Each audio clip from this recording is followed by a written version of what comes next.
What if the real reason you're not attracting what you want is because deep down you still don't believe you deserve it? Not love, not peace, not success, nothing. And here's the paradox. The moment you stop chasing and start loving yourself fully, that's when everything begins to flow toward you. You, yourself, as much as anyone in the entire universe, deserve your love and affection. We've been conditioned to search outside, approval, validation, worth. But Buddhism teaches the opposite. The world mirrors how you treat yourself. So ask yourself, what is your energy really calling in? Is it desperation or quiet self-respect? In this video, we'll unravel powerful Buddhist lessons that reveal how deep self-love transforms your reality. And there's a bonus spiritual insight at the end, a truth most never realize, but it changes everything when you do. Before we begin with number 1, subscribe to Buddha's Eternal Wisdom, where every video is a doorway to calm, clarity, and timeless Buddhist insight you won't find anywhere else. Let's begin. 1.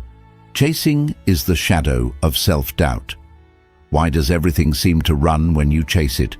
Why do the things you desire, love, success, peace, seem to drift further the harder you pursue them?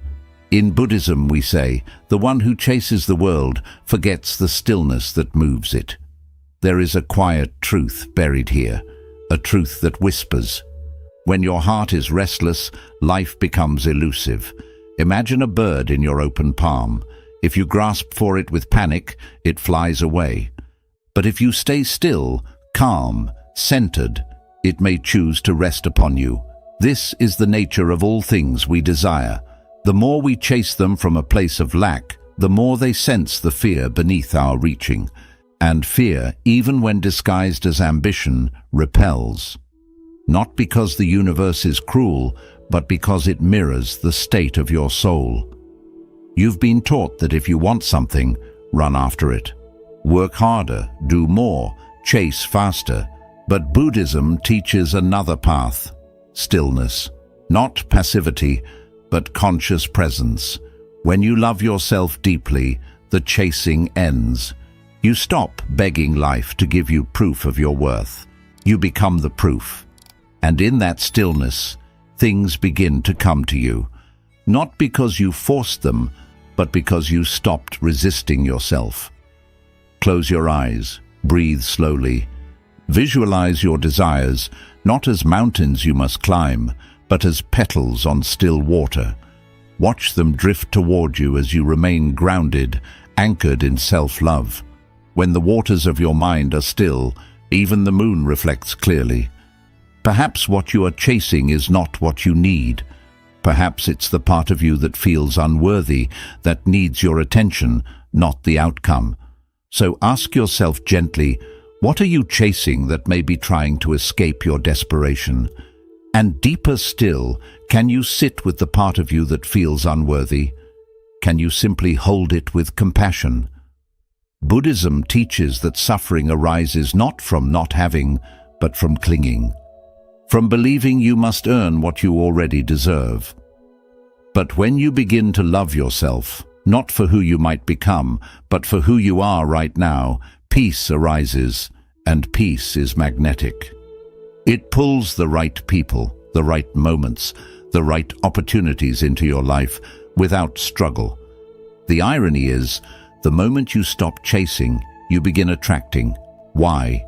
Because the universe responds not to your desperation, but to your vibration. And the vibration of self-love is powerful. It doesn't need to demand, it simply allows. The more you return to yourself, the more the world turns toward you. Remember this, you are not empty. You are the space everything is trying to enter. When you love yourself enough, the world no longer needs to fill your void. It begins to meet your fullness. We'd love to hear your thoughts. If you're not sure what to say, just type, "My self-worth attracts more." Wholeness attracts, wounds repel. What if the world never gives you what you long for?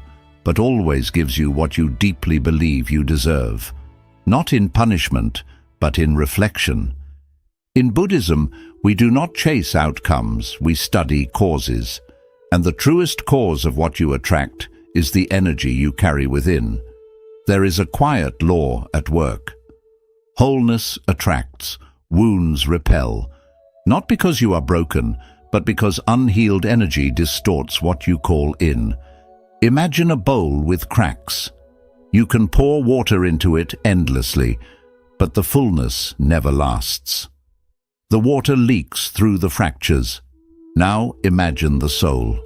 You can gather people, possessions, even praise.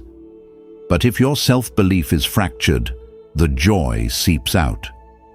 You may ask, why do I keep attracting the same kind of hurt, the same emptiness wearing new faces, the same silence after so much effort? The answer is rarely outside. It lives in the echo within. Until you truly see yourself not as wounded, but as worthy, you'll keep calling in people and situations that confirm your doubts. Pause for a moment. Take a deep breath. Visualize your inner being like a broken bowl. Now imagine golden light pouring into its cracks, sealing them, not with shame, but with sacred beauty. In Japanese art, they call this kintsugi, repairing broken pottery with gold. Not to hide the damage, but to honor it. Your pain is not your failure. It is your path. And when you love your cracks, they begin to glow. So ask yourself, are you trying to manifest from pain or peace? Because the universe listens to your energy, not your words. If you believe you are not enough, it will keep mirroring situations that say, yes, you're right.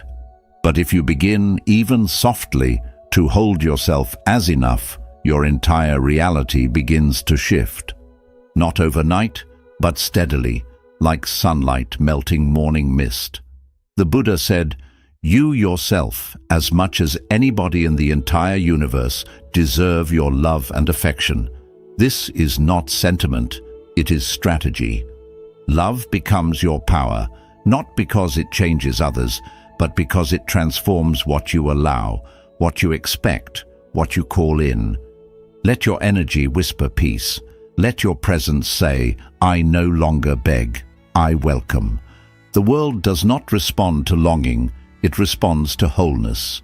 And you are allowed to begin healing here, now, just as you are.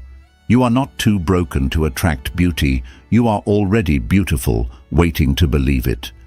The universe does not test your worth. It reflects it. So the moment you begin to love yourself enough, everything begins to change. Stillness creates magnetic power. Why does silence attract more truth than shouting ever will? In the stillness, something ancient awakens. Like a flame in the dark, the still soul draws all that seeks light, not because it screams to be seen, but because it simply glows. In Buddhism, this is not called passivity, it is called alignment. When you are no longer frantic to be heard, no longer desperate to be chosen, your energy becomes pure and life begins to listen. We live in a world that rewards noise. The loudest voices get the attention, the boldest moves seem to win. But deep beneath the surface, the universe responds not to noise, but to vibration, to clarity. Stillness is not the absence of effort, it is the presence of inner order.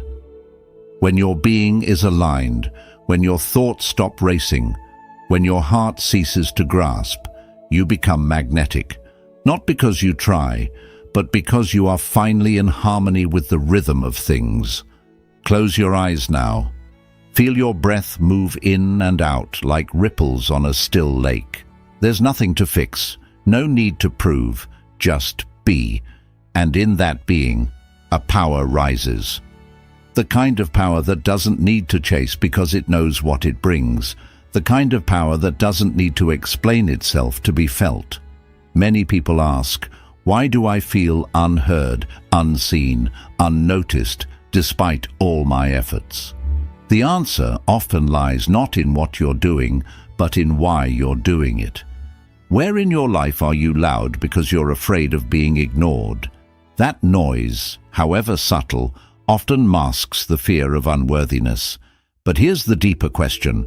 What would happen if you trusted your presence more than your performance? When a flower blooms in silence, bees still find it.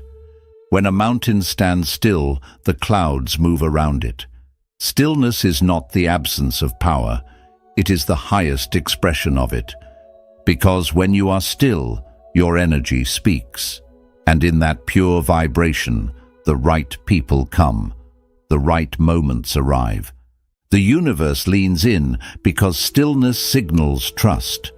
You do not need to shout to be understood. You do not need to beg to be loved. You only need to return to the calm within you, the calm that remembers its worth.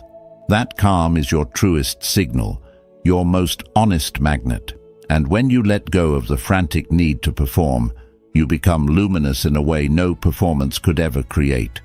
So remember, stillness does not make you invisible. It makes you undeniable. When you love yourself enough to be still, the world cannot help but feel you. Detachment is the highest form of faith. Can you want something deeply and still be at peace without it? This is the heart of detachment, not the cold denial of desire, but the warm trust that what is meant for you will find its way. In Buddhist wisdom, detachment is not rejection. It is reverence. It is the quiet understanding that life moves best when it flows, not when it's forced. We often hold our desires so tightly that we strangle them. We grip onto relationships, outcomes, timelines, thinking our control will secure them. But the tighter you hold, the more life resists. A tight grip suffocates, not because the dream is wrong, but because fear has replaced trust. And where fear leads, peace cannot follow. Close your eyes. Imagine your desire as a butterfly resting on your palm. You're tempted to close your fingers, to trap it, to keep it near. But you don't. You breathe. You stay open. And if it flies away, you allow it. Not because you don't care, but because you trust. You trust that what is meant for you cannot be kept away by time or people or even distance. You trust the deeper current beneath life's surface. Detachment is the highest form of faith. It says, I have planted the seed. Now I will not dig it up every day to check if it's growing. It's the wisdom to know when to act and when to surrender. Because surrender is not giving up. It's giving space. Ask yourself gently, what are you holding so tightly it can't breathe? Perhaps it's a person, a plan, or the image of who you think you must become. Can you release the need to control the outcome? Can you love without clinging? Can you strive without suffering? The Buddha taught, you only lose what you cling to. It's not the letting go that causes pain, it's the resistance. And when you begin to soften your grip, something beautiful happens. Peace enters, energy clears, life can move freely again. This doesn't mean you stop caring. It means you care enough to let things grow on their own. It means your faith is stronger than your fear. And that's when the universe responds, not to your grasping, but to your grace.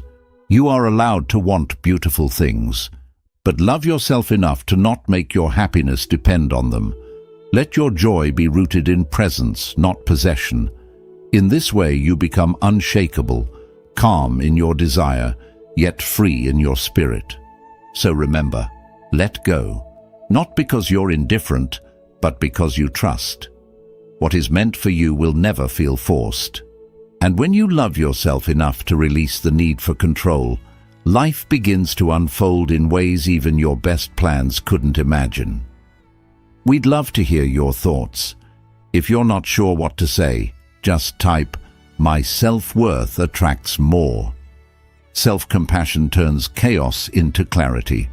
What if healing isn't about fixing yourself, but about finally holding your pain without judgment? In a world obsessed with self-improvement, Buddhism offers a softer truth. You don't have to be perfect to be at peace.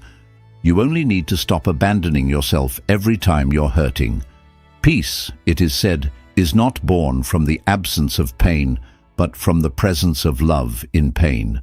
We often treat our wounds like enemies, scrambling to hide them, silence them, erase them. But what if your deepest chaos is only asking for compassion, not solutions, just space to breathe?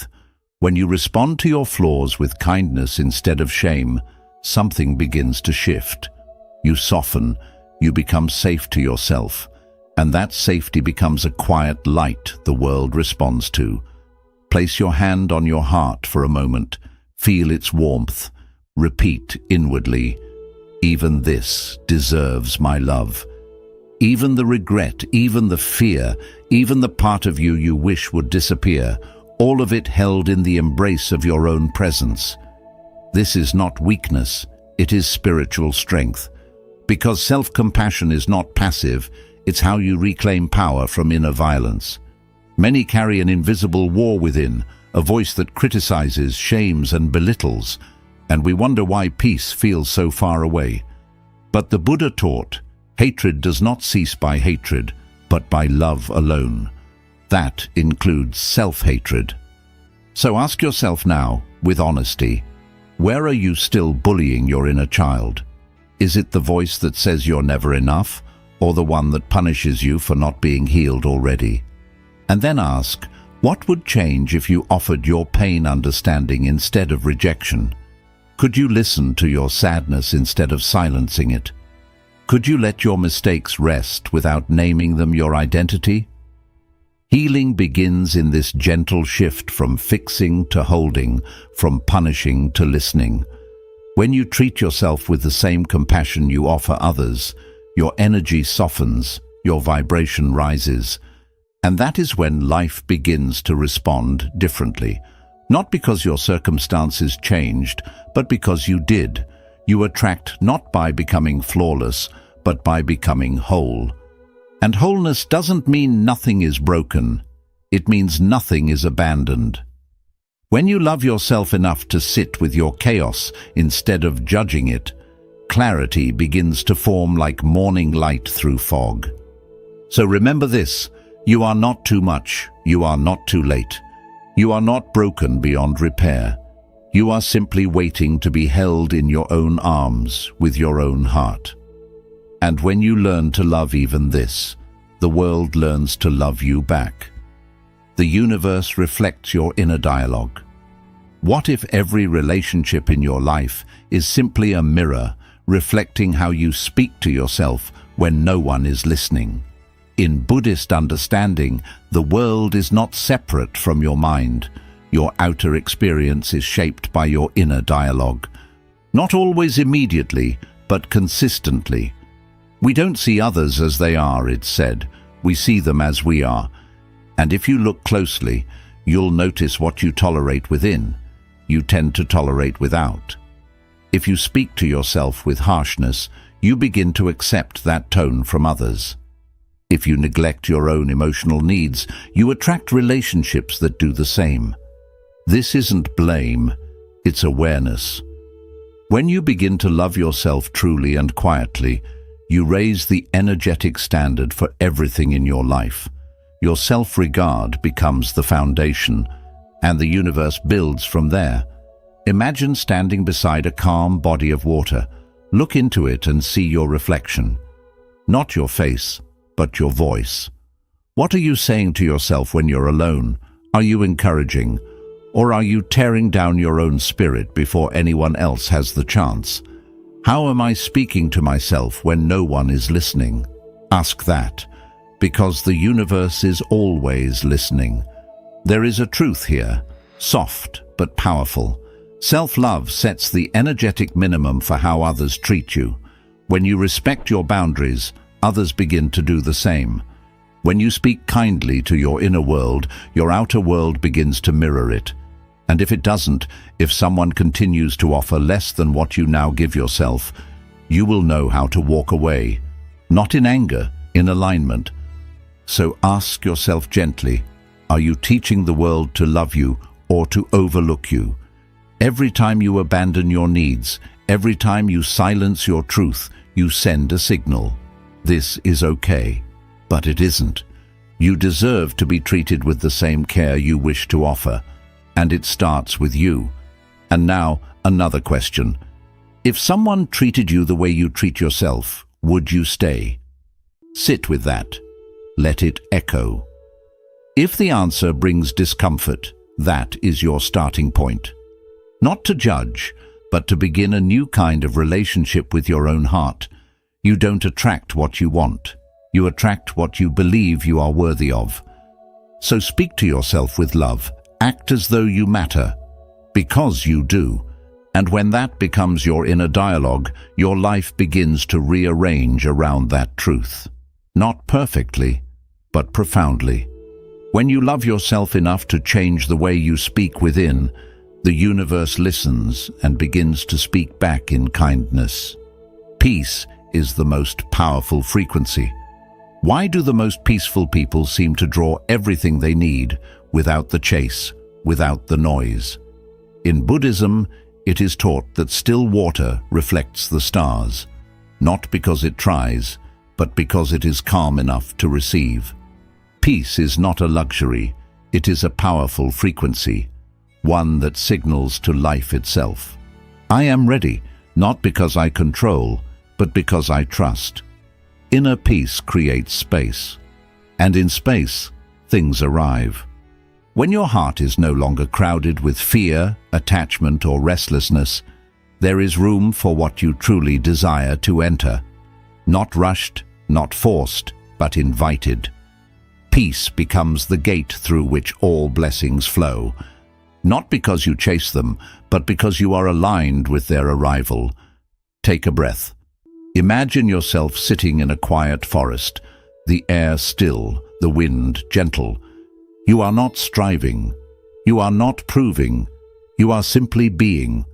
What comes to you in this silence? Perhaps an idea, perhaps a memory, or maybe a deep knowing that you are already enough. In that awareness, you become a magnet, not for everything, but for what truly belongs. Yet many avoid this peace. Not because they don't want it, but because it reveals too much. Noise becomes a shield. We fill our lives with distractions, urgency, and chaos, not always to achieve, but to avoid. Are you filling your life with noise to avoid your own stillness? Stillness, after all, reflects everything. And sometimes what we see in that reflection is uncomfortable. But only when we see it can we soften it. The most peaceful people are not untouched by pain. They are simply no longer ruled by it. Their strength comes from within, from having sat in silence with their fears and having made peace with them. That presence, that calm, it draws others. It draws opportunity. It draws abundance, not because it asks loudly, but because it stands quietly without resistance. So ask yourself with openness, what might life bring if you stopped demanding and started allowing? What if instead of pushing, you became spacious? What if instead of hustling, you rested in trust? Peace is not the absence of effort. It is the absence of struggle. It is the choice to let life come to you while you remain deeply rooted in your own being. You do not need to exhaust yourself to be worthy. You do not need to force what is meant for you. Love yourself enough to create peace within, and the world will begin to reflect it without. When your frequency is calm, your life begins to harmonize, not immediately, but inevitably. So remember, the still soul draws all that seeks light. In your calm, you become radiant. In your peace, you become powerful. Neediness is the enemy of receiving. Could your hunger for love be the very thing blocking its arrival? In Buddhism, we learn that clinging pushes away the very things we think we need. Not because desire is wrong, but because desperation distorts our energy. What you cling to, you push away. Not with your hands, but with your fear, your self-abandonment, your belief that you are incomplete without it. The moment you believe you need something to be whole, you've already forgotten that you are. That forgetting creates a wall, and no matter how loudly you ask, the universe hears your lack more than your words. Neediness is not the same as longing. Longing can be soft, patient, open. Neediness is sharp. It says, if I don't have this, I am not enough. And that belief becomes a barrier, not a bridge. Close your eyes. Imagine a thick rope you've been gripping tightly. Perhaps a person, a goal, a version of yourself. Your hands are tired. Your heart is heavy. Now imagine letting go, not out of defeat, but out of trust. Feel the relief in your hands. Feel the space opening in your chest. That's what surrender feels like. Not giving up, but finally letting life breathe. We often confuse need with love, but true love does not beg. It does not plead. It invites, it welcomes, but never clings. So ask yourself, where does need disguise itself as desire in your life? Is it in the way you chase validation, the way you fear being alone, the way you shape yourself to be chosen? Ask deeper. Can you trust that what's meant for you won't require begging, that what truly belongs to you will never ask you to shrink to receive it? When you begin to believe that you are already whole, your energy shifts. You go from searching to radiating, and in that radiance, life begins to respond. Self-love dissolves need. It says, even if nothing arrives, I am still enough. And ironically, it is from that space, the space of sufficiency, that everything begins to flow. Not because you stopped caring, but because you stopped clinging. You made space. You aligned. Need is heavy. It repels. But presence is light. It attracts. When you remember your own completeness, your desires stop screaming. They become gentle whispers. And gentle whispers are heard more clearly by the universe. So breathe. Let go of the rope. Trust your wholeness. When you love yourself enough to no longer beg, you finally begin to receive. And in that quiet, dignified energy, everything you once chased begins to find its way to you, not as a test, but as a reflection. Become what you want to receive. Are you asking for something you're not yet giving to yourself? This is the quiet question that shifts everything. In the teachings of Buddhism, the outer world is never separate. It is a mirror, reflecting the truth of our being. We attract not what we want, but what we are. And so, if we wish to change what comes to us, we must first change what comes from us. If you want loyalty, ask yourself, am I loyal to my own needs, my boundaries, my truth? If you want peace, ask, do I feed my mind peace, or do I let it feast on anxiety and comparison? If you want abundance, ask, do I speak of lack? Do I live in fear of not enough? So often we call for light while clinging to the shadows we refuse to release. We pray for love while abandoning ourselves in silence.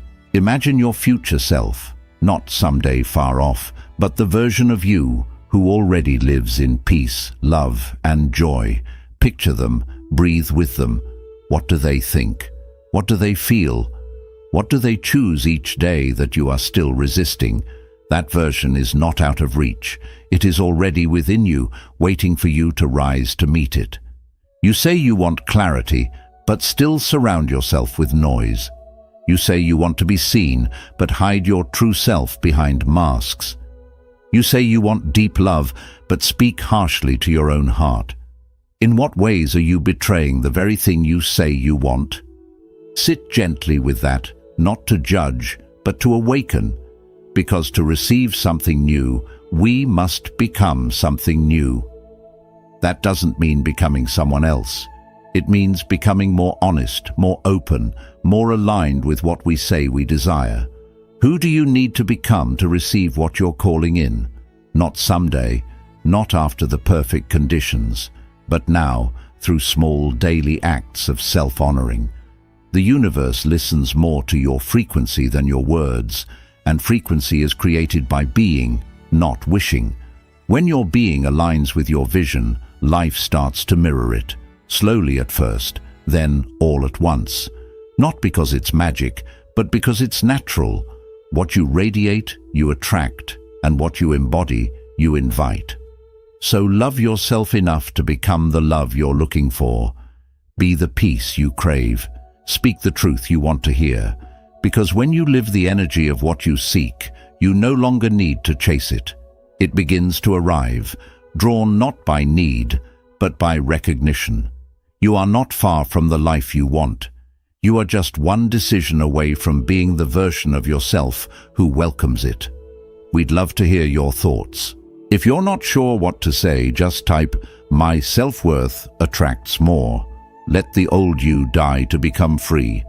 What identities must fall for the new to arrive? In the stillness of Buddhist reflection, we are reminded to be reborn. The old self must return to silence. Not destroyed, not denied, simply laid to rest. Like a leaf that once held sunlight, its time is honored, and then it drifts.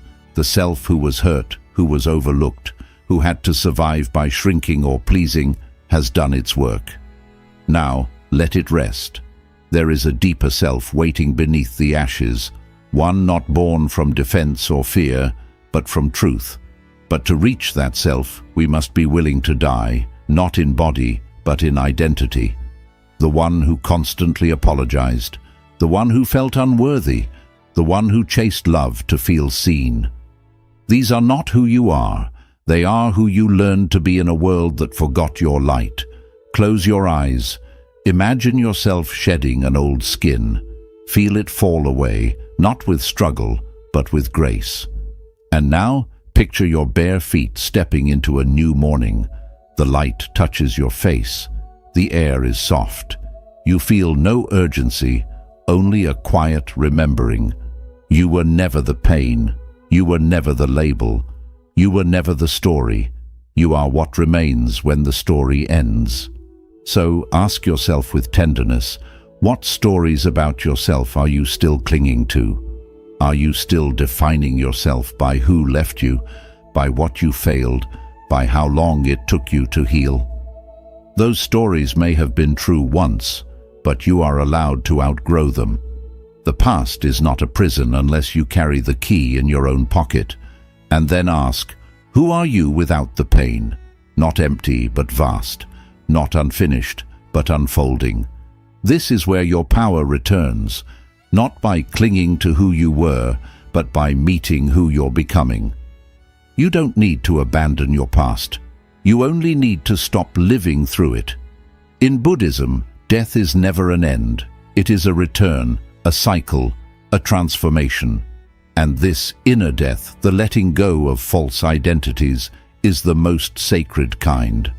Because through it, you begin to live from your essence, not your fear. From your presence, not your pattern.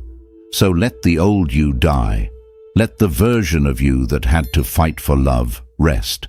Let the one who kept proving their worth be still. You are not here to survive your past. You are here to embody your freedom. And when you love yourself enough to release what you no longer are, you become a vessel for what you've always been. Whole, unshaken, free. True power is quiet confidence. There is a kind of power that does not shout. It does not demand attention. It simply is. In the way the bamboo stands, quiet, flexible, unshaken, you can feel its strength, not from its volume, but from its depth. This is the way of true power. Silent, steady, rooted. In a world addicted to noise, self-love becomes an act of rebellion when it is silent. When it no longer needs to prove anything because it already knows its worth.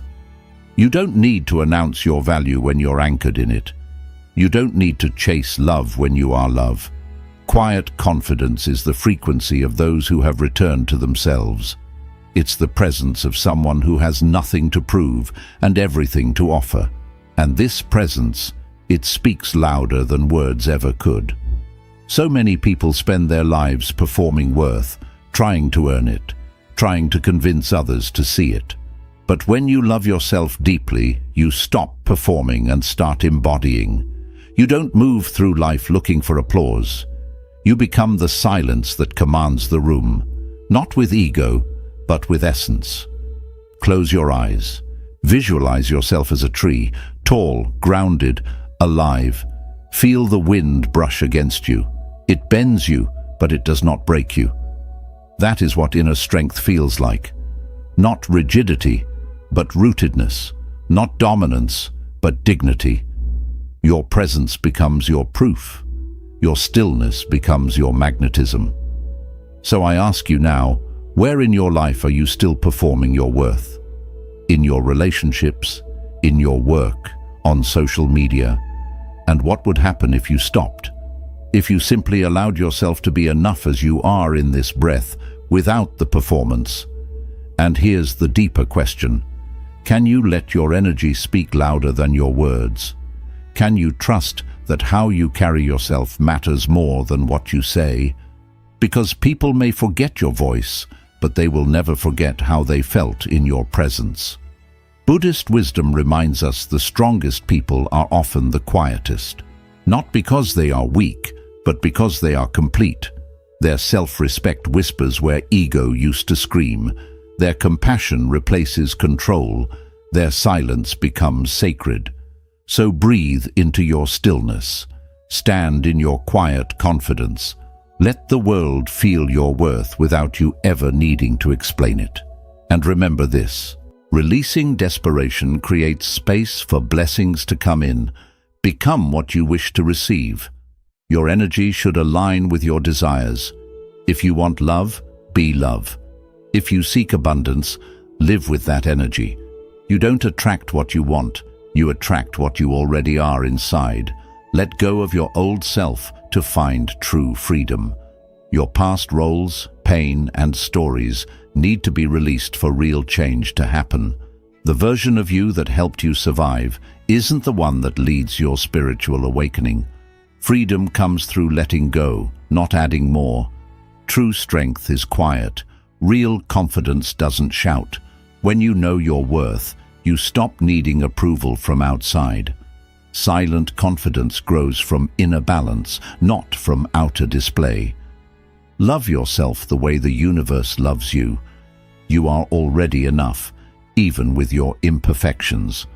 Self-love isn't something you need to earn. It's something you remember. The universe is always showing you how sacred you already are.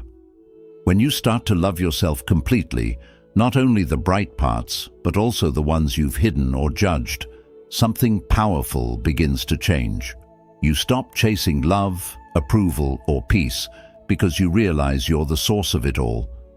The outside world no longer feels like a place where you must prove your worth. Instead, it becomes a reflection of your inner calm. This isn't selfishness, it's self-remembrance. It's the spiritual act of returning to your true nature, free from fear, untouched by the past, and not dependent on others' approval. From this quiet knowing, you begin to attract naturally, without effort, through gentle resonance. When the mind is clear, joy follows like a shadow that never fades. If this video brought you peace or touched your heart, please like it. Share it with someone who needs it. Comment what self-love means to you, and subscribe to Buddha's Eternal Wisdom for more Buddhist insights on peace, healing, and inner growth. What's one small way you'll show yourself unconditional love, starting today? The deepest rivers make the least sound, yet carry the most strength. When you love yourself enough to stop proving, you begin to attract, not because you seek attention, but because your energy speaks for itself. And that is true power. Bonus lesson: love yourself the way the universe already does. What if life already loves you exactly as you are? Not someday, not when you're healed, not after you've achieved enough, but now, in this very moment.